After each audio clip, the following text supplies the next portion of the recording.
She might be the most famous female spy in the world, and because she violated her agreement with the federal government, she became the target of a massive manhunt. Now the entire hall was filled with special forces sent to capture her. The soldiers kicked open the bathroom door, but this woman named Natasha walked out of another stall instead. In fact, she had already boarded a ferry leaving the United States. She secretly tossed away her phone, completely cutting ties with the country, and escaped into the deep mountains of Norway, where she lived alone in a simple RV. The biggest problem with living in an RV was the frequent blackouts. That night, when the generator broke again, she had no choice but to drive into town to buy replacement parts. Her car rolled down the quiet, empty road, and as she turned a corner,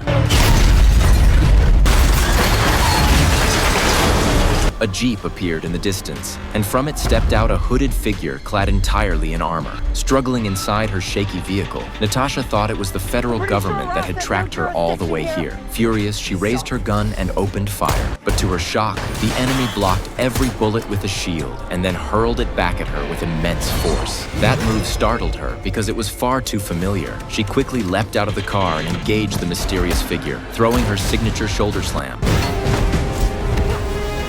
But to her surprise, the enemy knew the exact same move. Through the visor, the mask was scanning and recording her nervous system, and soon the stranger was perfectly mimicking all of Natasha's fighting techniques. How could she possibly win? Yet the masked figure's real target wasn't Natasha, but a small box inside her car. The box had been sent to her by someone else, and Natasha had never even opened it. As the figure moved to seize the box, Natasha refused to give in so easily. There was no way she would just let them take it. But after several rounds, she was clearly outmatched. She managed to trap the opponent with a rope and rushed to grab the box, only for the enemy to slash sparks with a blade and lunge back at her.